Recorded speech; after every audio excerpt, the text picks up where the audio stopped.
بسم اللہ الرحمن الرحیم۔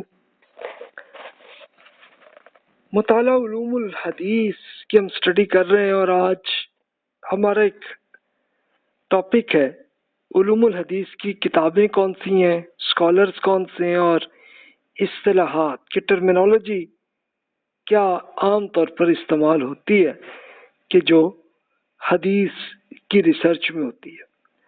تو جناب یہ میں عرض کر دوں کہ اگر آپ جسٹ ایک کامن اسٹڈیز کر رہے ہیں اور آپ مزید ریسرچ کا آپ کا ذوق نہیں ہے تو پھر اپنا سنیے گا، آپ بور ہو جائیں گے۔ لیکن اگر آپ کا انٹرسٹ ہے کہ آپ ریسرچ کرنا چاہ رہے ہیں حدیث کی، تو اس کے لیے پھر آپ اسکالر بن رہے ہیں تو پھر ضرور کریں، پھر آپ ہی کے لیے یہ لیکچر آپ کی خدمت میں۔ یہ تو یاد ہوگا علوم الحدیث کیسے چلے اور یہ اس کی ہسٹری کیا رہی، اس کی بات آئی۔ اب ہم آتے ہیں کتب حدیث کا تعارف۔ اچھا، یہ عام کامن پرسنس کے لیے بھی ہے کہ جنہوں نے حدیث پڑھنی ہے نا، ان کے لیے کافی ہے۔ صحیح حدیث سے ہم سٹارٹ کرتے ہیں، کون سی ہیں کہ وہ بکس کے جو جس میں صرف اتھینٹک حدیث ہو۔ اس میں سب سے بڑی صحیح بخاری ہے، صحیح مسلم، صحیح ابن خزیمہ، صحیح ابن حبان، مستدرک حاکم ہے۔ اچھا، یہ سب وہ اسکالر ہیں کہ جنہوں نے ریسرچ کر کے انہوں نے یہ کوشش یہ کی ہے کہ صرف اوتھینٹک حدیث ہی اپنی بک میں رکھوں، باقی نہ رکھوں۔ اس میں صحیح بخاری اور مسلم، یہ دونوں اسکالرز نے یہ 100% کامیاب ہوئے ہیں۔ باقی تینوں اسکالرز میں ہو سکتا ہے کہ کچھ اکا دکا ان اتھینٹک بھی آ گئی ہوں، لیکن بہرحال بڑی حد تک 90% سے زیادہ ان کی بھی ایفرٹ کامیاب رہی ہے۔ بعد کے محدثین نے ان کتابوں کی حدیث کا ایک دوبارہ جائزہ لے کر بھی ریسرچ کی ہے کہ ان کتابوں کے مصنفین نے اپنی شرط کے پورا کرنے میں کامیاب بھی ہوئے کہ نہیں، یعنی ان کی شرط کیا ہے کہ صرف اوتھینٹک حدیث لکھنی ہے۔ تو اب وہ کس حد تک کامیاب ہوئے اس کے لیے آپ دیکھیں تو اس کے لیے بخاری اور مسلم کا وہ کام ہے کہ جو اعلیٰ ترین معیار پہ ہے۔ باقی لوگوں نے کوشش بہت کی ہے پوری، لیکن کچھ ضعیف حدیث، ضعیف کا مطلب کہ یہ بالکل جعلی نہیں، لیکن کہ جو بہت ہی کمزور، کہ بھی ان ریلائبل، ان ایکسیپٹیبل والی حدیث ہے، تو وہ بھی ان کے آ گئی ہیں۔ لیکن چلو انہوں نے کوشش تو کی نا۔ تو یہ اچھا، احکام کی حدیث۔ اب احکام کی حدیث کون سی ہیں کہ جس میں دین کے حکم سے متعلق کوئی احکامات ہیں، کہ جیسے کتاب الصلاح یعنی نماز کا جو طریقہ ہے، بک یعنی کتاب بک بھی ہوتی ہے، اور عربی میں کتاب لا کو بھی کہتے ہیں۔ تو یہ شریعت کے جو احکامات ہیں نماز کے، زکوٰۃ، صوم یعنی روزہ، حج کے ذریعے، کتاب البیوع یعنی بزنس سے متعلق جو احکامات ہیں، کتاب الامارہ یعنی حکومت سے متعلق احکامات ہیں۔ تو اس میں آپ کو سب سے قدیم ترین بک موطا ملے گی، کہ جس کے اس کی مثالیں یہ ہیں کہ جیسے سب سے بڑے امام مالک رحمۃ اللہ علیہ نے یہ بک لکھی موطا، اور پھر اسی طرح کی سیم نام کی بک امام محمد بن حسن شیبانی رحمۃ اللہ علیہ انہوں نے لکھی ہے، اور یہ امام محمد جو ہے یہ ابو حنیفہ رحمۃ اللہ علیہ کے اسٹوڈنٹ، تو ان دونوں نے یہ لکھی ہے بک۔ اچھا، بعد کے پیریڈ میں سنن کے نام کی بکس لکھی گئی ہیں، کہ جس میں یہ آئی ہیں کہ جیسے سنن ترمذی، ابو داؤد، ابن ماجہ، نسائی، یہ چاروں زیادہ مشہور ہیں اس میں۔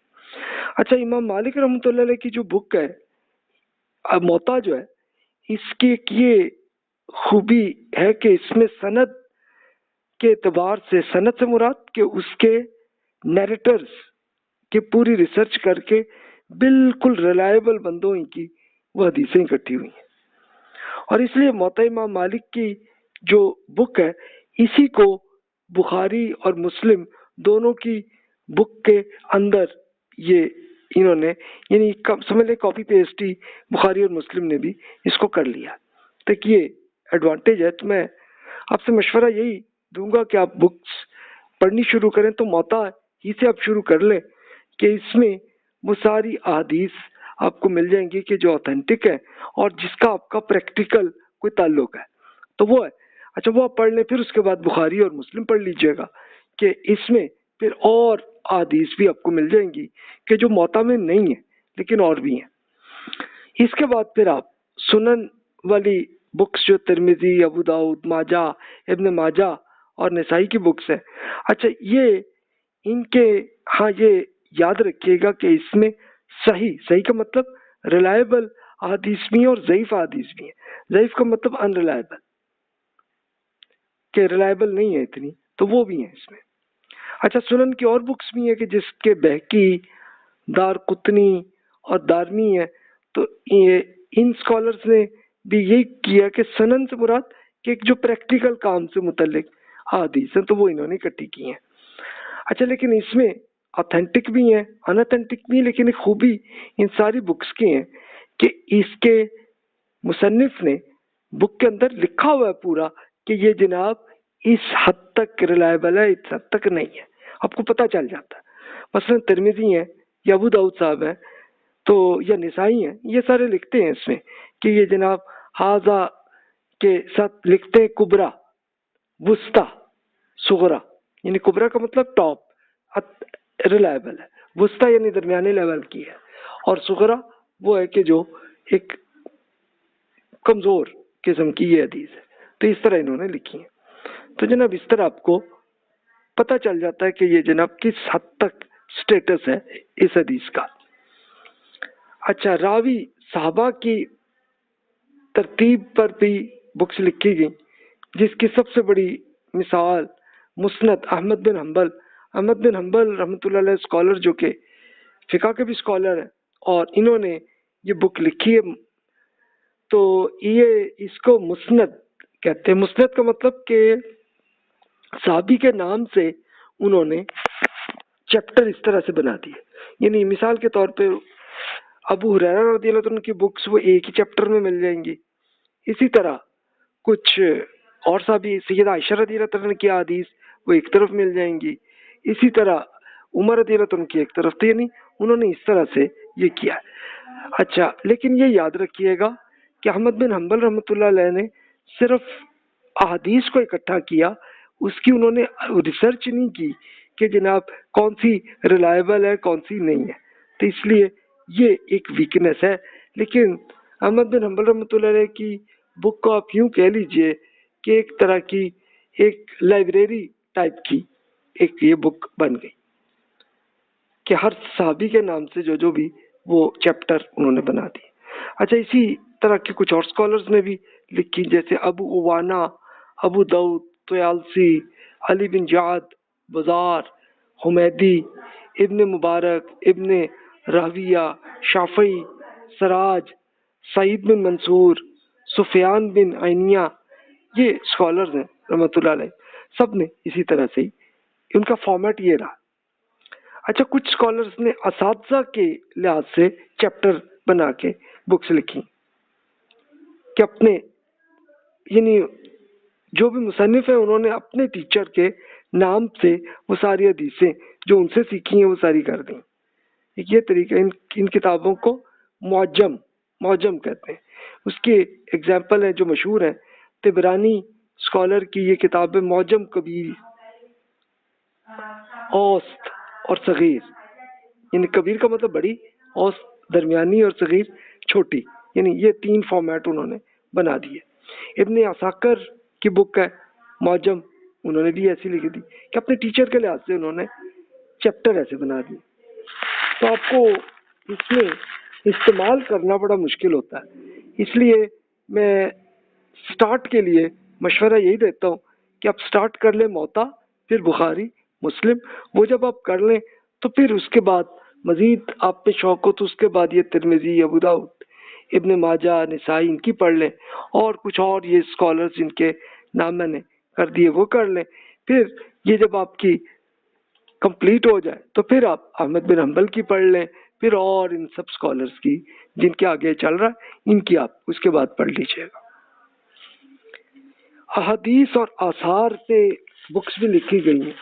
آثار کیا ہے کہ جس میں صحابہ کرام رضی اللہ عنہم کے ارشادات ہیں، تو وہ ہے، یعنی احادیث بھی ہیں اور صحابہ کرامی کی باتیں کہ جس میں قول و فعل کہ انہوں نے کیا عمل کیا یا کیا ارشاد کیا، واقعات ہیں وہ بھی آئے ہیں، عدالتی فیصلے بھی آ گئے ہیں کہ جیسے مثلا عمر علی رضی اللہ عنہما نے عدالت میں جو کام کیا تو اس میں جو فیصلے ہیں وہ بھی اس میں مل جاتے ہیں.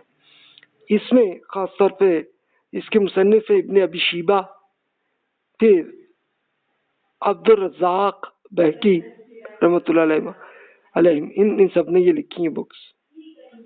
معرفت السنن والآثار یہ بک ہے بہقی صاحب کی. اچھا جامع بکس بھی ہیں کہ جس میں ہر طرح کی بکس، جس میں ایون جعلی حدیثیں بھی انہوں نے اکٹھی کر لی ہیں، تو ایسی بھی ہے، اس کو جامع کہتے ہیں. تو بخاری اور مسلم حضرات نے تو الجامع صحیح لکھی، یعنی صرف اوتھینٹک اور ساری جتنی ان کو مل گئی انہوں نے لکھ دی. جامع ترمذی بھی ہے کہ جس کو صحاح ستہ اس لیے کہتے ہیں کہ یہ 6 بکس ایسی ہیں کہ جس میں یہ پتہ چل جاتا ہے کہ ریلائبل حدیث ہے کہ نہیں ہے، اس لیے ان کو صحاح ستہ کہا جاتا ہے. یعنی یہ بخاری اور مسلم کی تو یہ بھی کنفرم ہے کہ انہوں نے لی صرف اوتھینٹک حدیث ہیں، باقی چاروں ترمذی، ابو داؤد، ان حضرات نے بھی ایڈ جو کی ہیں تو اس میں انہوں نے کلیئر کر دیا کہ یہ اتنی ریلائبل ہے، یہ اتنی نہیں ہے، اتنا انہوں نے کر دیا. ترمذی کی بک میں پھر کچھ لوگوں نے جامع اور بعض نے سنن بھی اس کو کیا، یعنی ہر فارمیٹ میں ان کے اسٹوڈنٹس نے جس طرح سے بنا دی.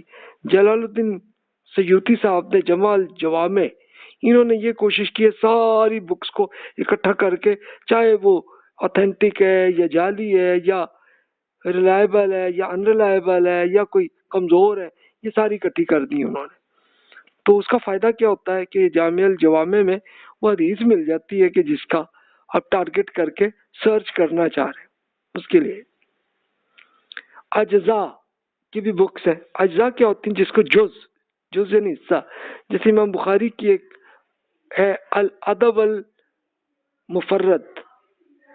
یہ کیا ہے کہ آداب معاشرت سے متعلق کچھ انہوں نے یہ کیا کہ اس میں کچھ احادیث لکھی ہیں بس انہوں نے، جو اس کو مطلب ایک چیپٹر ہی کہہ لیں، ایک چھوٹا سا یا ایک آپ آرٹیکل کہہ لیں، تو اس کے اندر کچھ احادیث بس اکٹھی کر لی.